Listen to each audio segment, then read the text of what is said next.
Clara Weaver stepped off the stagecoach and tasted dust. It clung to her lips, her throat, mixed with the bitter tang of fear she'd been swallowing for days. The town of Dry Creek wasn't what she expected. Smaller, quieter, like a place that had given up making promises. The coach driver tipped his hat, tossed her a look that didn't linger, and pulled away without a word. The horse's hooves faded fast, leaving her alone, clutching a battered suitcase and Henry's last letter. She walked slowly, skirts heavy with the weight of travel, past shuttered windows and faces that didn't stay long at the panes. No welcome. No curiosity. Just a hard silence that made the air feel thicker. The general store door creaked open as she passed, and a man stepped out, wiping his hands on a stained apron. He paused when he saw her. "You must be Miss Weaver," he said. Not a question. Clara nodded tight. "I am. I was expecting." Her voice caught. "I'm here to see Henry Blackwell." The man didn't answer right away. He pulled at his apron strings, lips tightening. "You best come with me." He led her up the street, past the saloon where laughter sounded forced, into the heart of the town she didn't know yet feared. The sheriff's office stood solid, its door half open. Inside, the man in the apron called out, "Sheriff Maddox, she's here." A shadow moved behind the desk. Sheriff Eli Maddox stood, tall and polished, his coat too fine for the dust. His eyes found Clara, and something unreadable passed across his face before he smiled. "Miss Weaver," he said, voice smooth.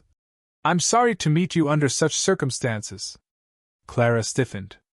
"Where's Henry?" Maddox walked around the desk, hands clasped behind his back. "I'm afraid Mr. Blackwell passed 2 days ago. Heart gave out sudden like. He's already been buried, up on the hill behind his land." The words didn't settle. They rattled, sharp and senseless. She stared at him, hoping something in his face would give her reason not to believe it. "There must be a mistake. He wrote to me, just last month." "No mistake," Maddox said gently, like to a child. "You came a long way, I know. But he's gone."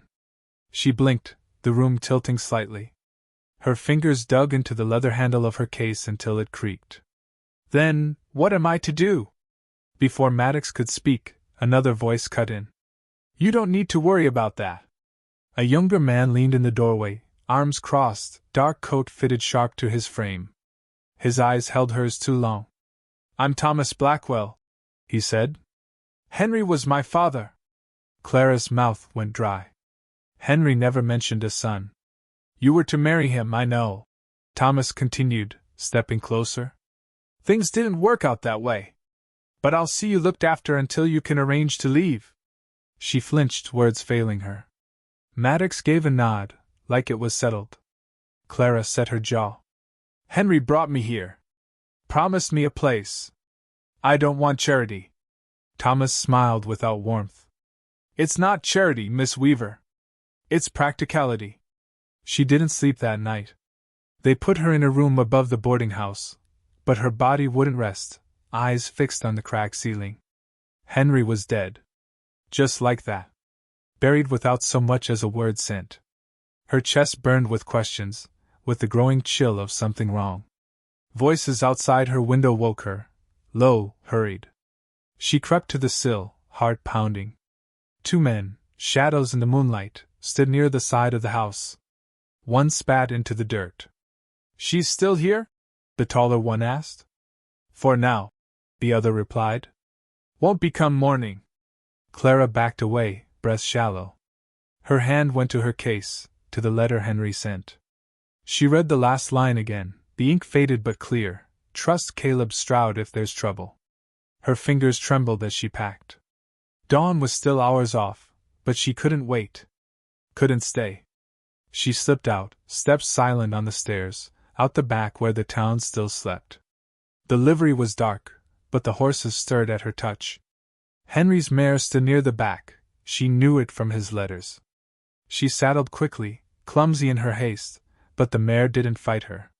She rode hard, the cold air cutting her face, the town falling away behind her like a bad dream. Her arm throbbed where she'd scraped it climbing the fence, but she didn't slow.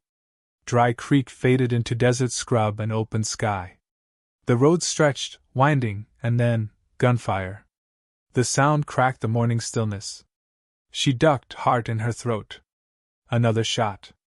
A voice shouted from the ridge. "Turn back, girl!" She kicked the mare, drove forward. A bullet tore past her, close enough to hear. Another. She veered off the road, into brush, branches clawing at her skirt. The horse stumbled, caught itself. More shouts, closer now. She could see them, 2 men, rifles raised, moving to cut her off. And then, another shot, distant but sharp. One of the men dropped. The other spun, confused. A second shot, and he fell. Clara reined in hard, breath ragged. A figure appeared on the ridge, rifle still aimed. He lowered it slowly. "Miss Weaver?" the man called. She nodded, couldn't speak. "Come on then," he said. She followed, hands white-knuckled on the reins. Caleb Stroud stood by the trail, weathered and still, eyes steady beneath his hat.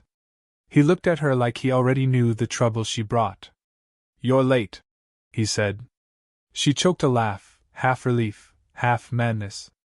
"They tried to kill me." "I figured," he said, turning. "Let's get you off the road." He didn't offer comfort, just motioned her after him, down into a hollow where the land dipped, hidden from the town's reach. She followed, knowing she just stepped into something deeper. But for the first time since she arrived, the weight in her chest eased, just a little. She wasn't alone. The fire in the cabin's hearth crackled low, throwing shadows across the rough plank walls. Clara sat stiffly on the edge of the chair, her arm bandaged tight with a strip of linen that still held the heat of Caleb's touch. He hadn't said much since bringing her here, just handed her a cup of bitter coffee and gone back to oiling the rifle he'd used to save her life. The silence wasn't cold, but it wasn't kind either. It was measured, like he was weighing her presence as carefully as he handled the weapon. "You rode like you meant to die," Caleb said finally, without looking up. Clara kept her eyes on the fire. "I meant to live. It was the only road out. You knew they'd come. I heard enough." Her fingers tightened around the cup. "They want me gone.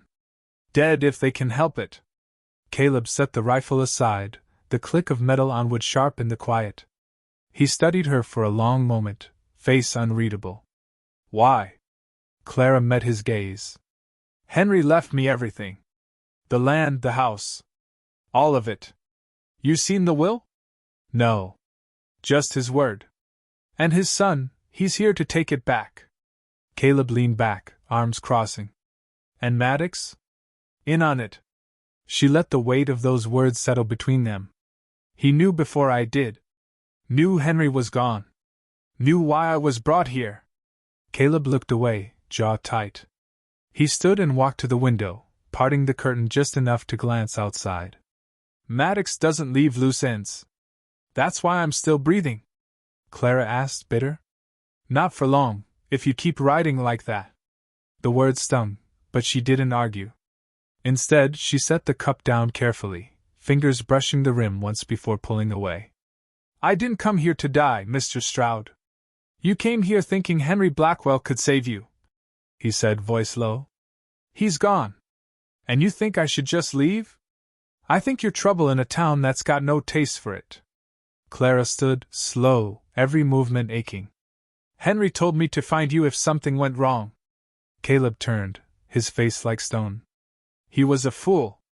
Maybe," she said. "But he trusted you."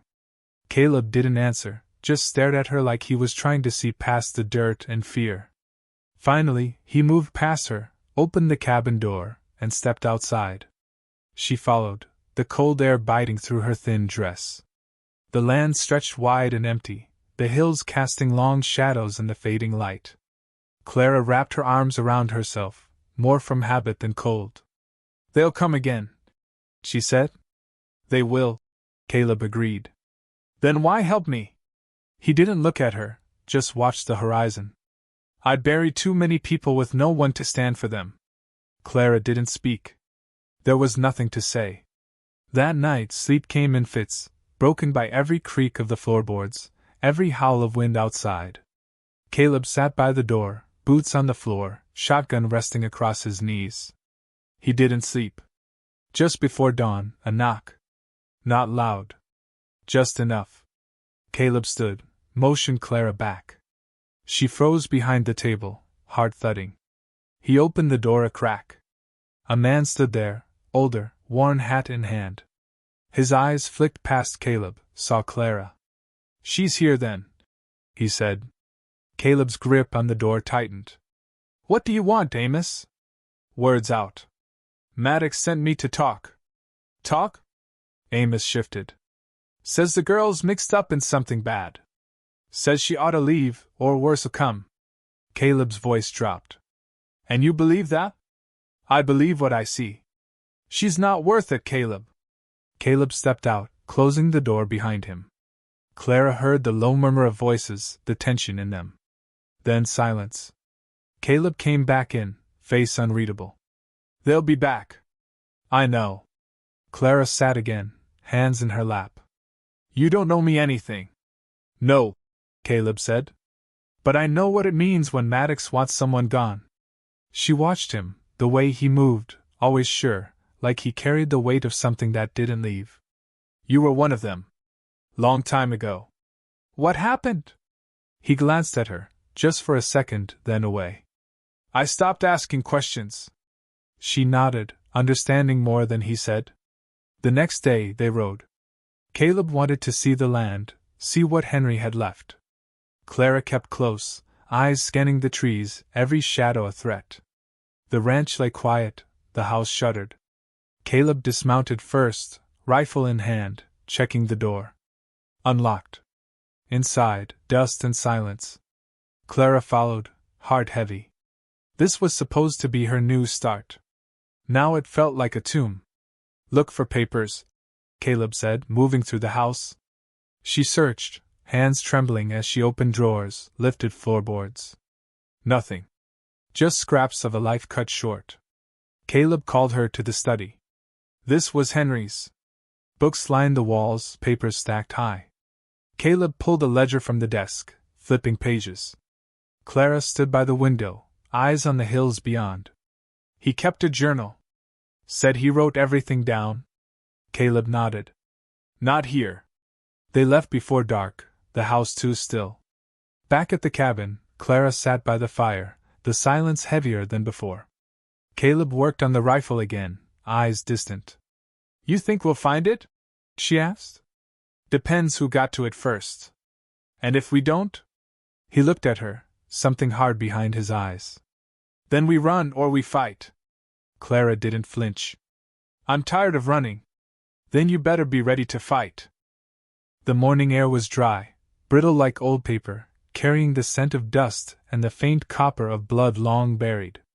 Caleb saddled the horses with practiced hands, silent as ever. Clara watched him from the porch, clutching the shawl tighter around her shoulders, though the cold had already given way to a rising heat. He hadn't spoken much since they'd left the ranch the day before, but she didn't press him. She could feel it in the way he moved. He was thinking, measuring, waiting for the next step to reveal itself. She stepped down, boots crunching softly on the dry earth. "You think Maddox will send more?" Caleb checked the cinch, gave a slow nod. "He knows we're looking. And he knows what we're looking for." He glanced up, the lines around his eyes deeper in the morning light. "That's what makes him dangerous." Clara swung into the saddle, her ribs still sore from the ride before. Caleb mounted beside her, and they headed for town, riding side by side but miles apart in thought. Dry Creek didn't change, same faces, same tight smiles, but the air was thicker now, filled with something unspoken. The people knew. They always knew, but said nothing. They stopped outside the general store. Caleb dismounted, helping Clara down with a hand that lingered only long enough to steady her. "Wait here." She nodded, eyes following him as he disappeared inside. A woman across the street watched her, eyes narrowed, arms crossed. Clara didn't look away. She'd done that too much already. Inside, Caleb moved with purpose. Amos, the old man from the night before, stood behind the counter, eyes wary. I need supplies, Caleb said, voice low. Not much left, Amos replied, reaching for the list Caleb handed him. You should go, Caleb. Take the girl, ride west. Caleb didn't answer. She's not worth it, Amos said, voice softer now. Maddox won't stop. That's the problem. Caleb's gaze didn't waver. He never does. Outside, Clara's fingers toyed with the hem of her shawl, nerves tightening with every passing minute. She turned as a voice called her name. Thomas Blackwell stood a few feet away, hands empty, face calm. Miss Weaver, he said, voice smooth as ever. You've caused quite a stir. Clara's jaw tightened. You sent men to kill me. That wasn't my doing, he replied, stepping closer. I only wanted to resolve things quietly. By burying me with your father? He smiled, just enough to make her blood chill. This land doesn't need another war, Clara. Sell your claim, take the money, and leave. There is no claim. There will be if you push it. His eyes flicked to the store. Caleb can't protect you from what's coming. I don't need him to. Thomas studied her for a moment, then nodded, stepping back. We'll see. Caleb stepped out then, eyes on Thomas, hand near his hip. The two men stared at each other, silence louder than any threat. She bothering you? Caleb asked Clara. No, she said. He was just leaving. Thomas turned without a word, disappearing into the street like smoke. They rode out again, but the air had shifted. Clara could feel the weight of her choices, the ground beneath her feet less steady than before. Back at the cabin, she paced while Caleb unpacked. He wants me to run, she said. He's scared. Of me? Of what you might prove. She stopped, turned to him. We need to find that will. He nodded, but his eyes were distant, shadowed by something older than this fight. You knew Maddox well? She asked. Too well. What happened? Caleb sat, pulling off his hat, fingers raking through hair touched with gray. We started out thinking we could fix things. Keep the peace, keep folks safe. Then the money came in, land deals, favors. Maddox liked power. I didn't. And Henry? He stood his ground. That's why they killed him. The words hit like a hammer, though she'd known it all along. We can't prove it. Not yet. Later, as the sun dipped low, Clara found herself in the barn, rummaging through an old trunk Caleb had left untouched for years. Inside, yellowed papers, a worn badge, and beneath them, a leather-bound journal. Henry's. She opened it, fingers trembling. His words stared back, entries about the land, about Thomas, about fear. If anything happens to me, Clara must know. Maddox wants it all. The will is hidden, the proof is there. Caleb can help her, if he'll stand again. She ran to the cabin, the book clutched tight. Caleb looked up, eyes narrowing. I found it. He took the journal, reading fast, breath slowing as the pieces came together. There's a place, he said, voice low. Old church outside town. He hid it there. We go now? No. We wait. Night's better. She nodded, heart pounding. The fight was coming, and there was no turning back. The wind carried a dry chill that clung to Clara's skin as she stood by the edge of the porch, watching the horizon darken. The weight of Henry's journal pressed against her chest, tucked under her arm, as if the words inside could shield her from what was coming. Caleb moved through the yard, methodical, checking saddles, counting rounds. There was no urgency in his steps, just the slow, steady preparation of a man who knew what it meant to stand against odds that didn't favor him. Do you think Maddox knows about the journal? Clara asked, voice just loud enough to carry. He knows we're getting close. Caleb replied without looking up. That's enough. She turned back to the fields, the land wide and silent, every shadow feeling like a pair of eyes. The sun dipped low, throwing long streaks of orange across the hills. She'd thought once that this place could be a refuge, a clean slate. Now it was just ground she'd have to fight to keep, or die on. Caleb came to her side, hand resting lightly on the worn wood of the railing. When we go into town, stick close. Don't speak unless you have to. You think they'll stop us? They'll try. She nodded, her breath shallow. What if we don't find it? Caleb's eyes didn't leave the horizon. Then we find another way. They rode out under cover of dusk, the air cooling fast as the stars began to prick the sky. The old church stood on a rise, leaning with age, its roof sagging under years of neglect. Caleb dismounted first, rifle in hand, scanning the area with eyes sharpened by memory. Inside, the floor creaked under their steps. Dust swirled in the moonlight that streamed through the broken windows. Clara followed him to the altar, where he knelt, running his fingers along the edge of the wood. Henry built this place, Caleb said softly, before the town grew up. She watched as he pried at the boards, careful, deliberate. The wood gave way, revealing a small hollow. Inside, a bundle wrapped in oilcloth. Caleb pulled it free, unwrapping it slowly. A document yellowed but intact. He unfolded it, eyes narrowing as he read. This is it, he said. Henry's will. Signed, witnessed. Relief surged in Clara's chest, sharp and fleeting. She reached for it, but Caleb held it firm.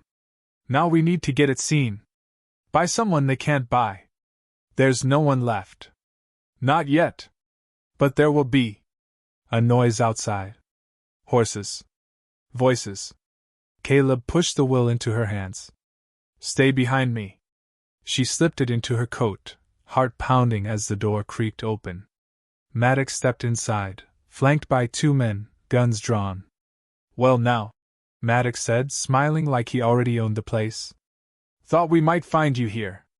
Caleb stood tall, rifle at his side but ready. This doesn't have to end here. No, Maddox agreed. But it can. Clara stepped forward, despite the shaking in her legs. We have the will. Maddox's smile didn't falter. And who's gonna believe you, girl? The town? They believe what I tell them. Not forever, Caleb said. Forever's long enough. Maddox nodded to his men. The first shot rang out, splitting the air.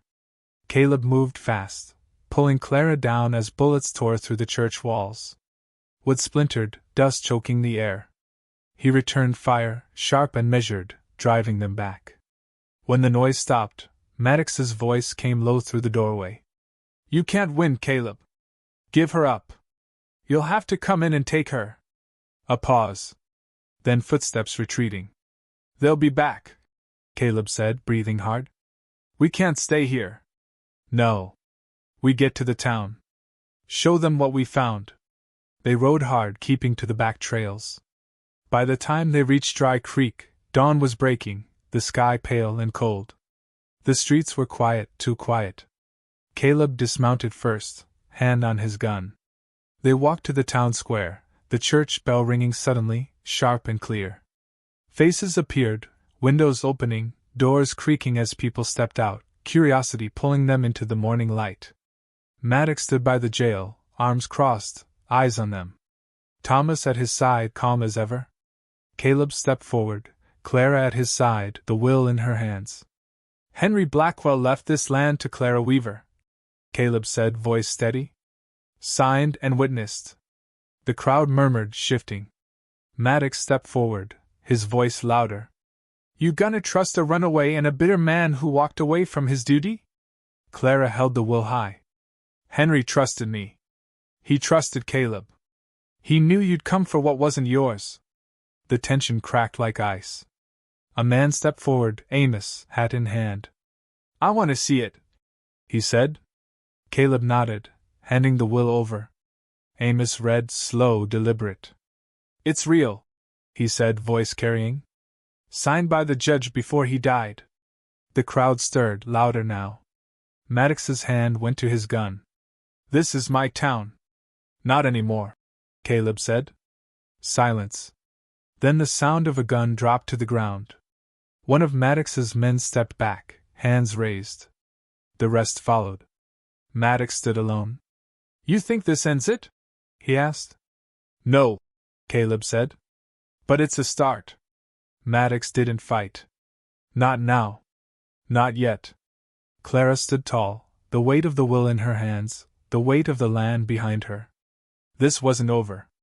But it was theirs now, for as long as they could hold it. The wind had changed. It wasn't in the way it cut across the fields or how it stirred the dust along the dry path leading to Caleb's cabin. It was in the way the people looked at Clara now. In the way they didn't turn away so quickly when she passed, didn't mutter under their breath quite as much. The will had made its mark. Not enough to make her safe, but enough to make Maddox cautious, and that was something.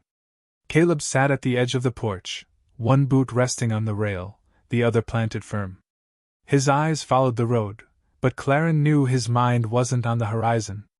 She stood just inside the doorway, Henry's journal in her hands, reading again the entries they had already pored over too many times. He knew they'd come for him, she said, not looking up. Caleb didn't answer. His hand rested near his holster, fingers tapping a slow rhythm against the wood. He wrote about a deed, Clara went on. Not just a will, land rights. Proof of what Maddox was taking. Caleb turned slightly, his eyes catching hers. You think it's still out there? He hid the will. Why wouldn't he hide the rest? A breath passed between them, heavy with the weight of possibilities. We'll need to go back, he said. To the ranch. Clara nodded, closing the journal. If Maddox hasn't already burned it down. The ride was quiet, save for the distant call of birds and the steady thud of hooves on dry ground. The house stood where they'd left it, untouched on the outside. But Clara's stomach twisted as they approached. It was too still, too silent. Caleb dismounted first, rifle slung low, every step measured. Clara followed, each creak of the porch boards like a shot in the quiet. Inside, the air was thick with heat and dust. Drawers were open, furniture overturned. Someone had been here. Caleb moved to the study, scanning the room with sharp eyes. They didn't find it. How can you tell? Because if they had, Maddox would have used it. Clara knelt by the desk, fingers tracing the grain of the wood.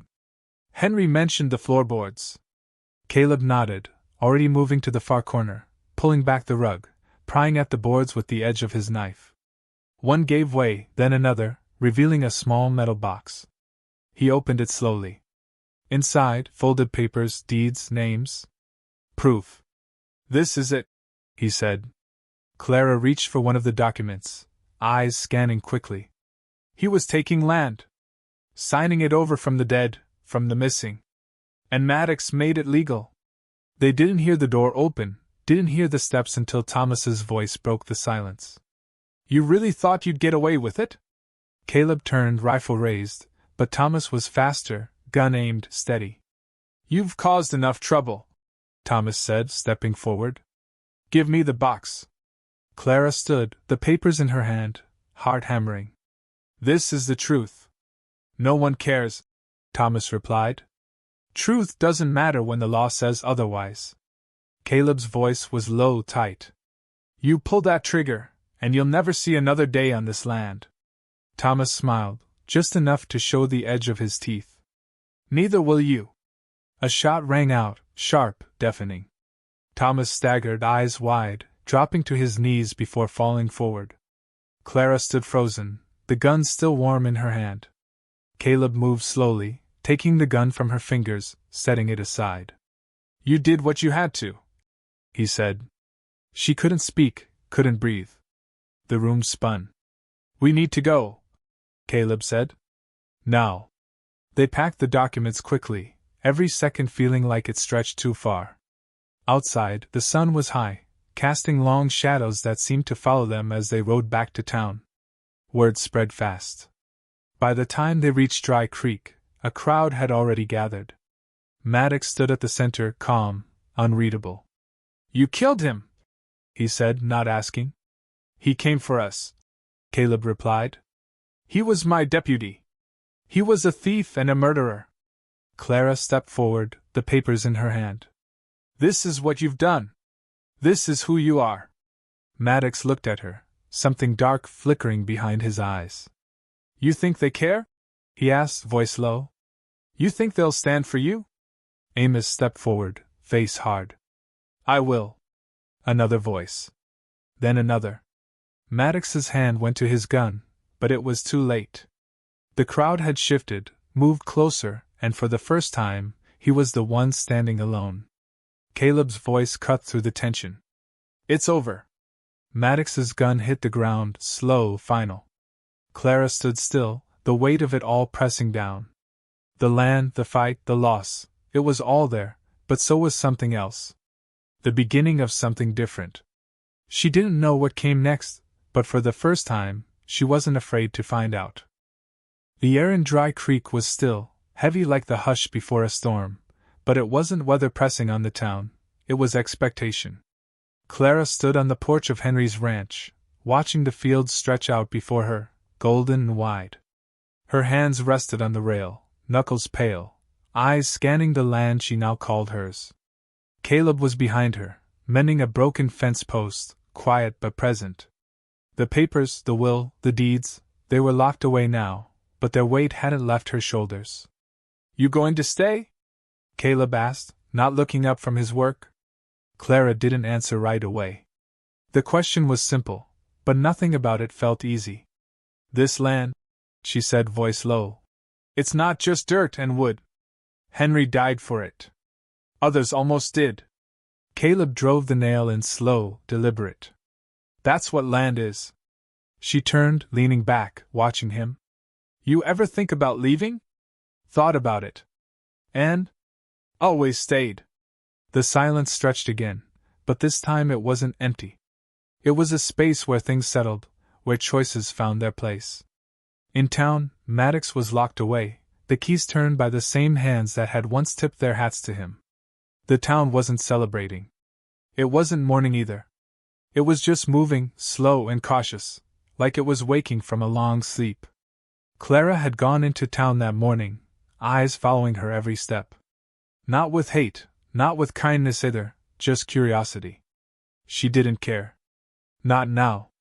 I saw Amos today, she said. Said the judge's nephew's coming down from Dodge. They want the law put back right. Caleb stood, stretching, wiping sweat from his brow. You trust them? No, she said. But I'll give them a chance. He nodded, walked past her to the water pump, splashing his face, the cold cutting through the heat. You'll need help with the harvest, he said. You offering? I ain't got much else. She smiled, small but real. Then stay. The days passed, not fast, not slow. Just honest. The kind of days built from sun and sweat and silence that didn't need filling. The fields needed tending, the house needed mending, and the ghosts needed time to leave. One morning, early, Caleb rode into town. Clara watched him go, standing by the window, the light just breaking over the hills. He didn't say where he was going, didn't need to.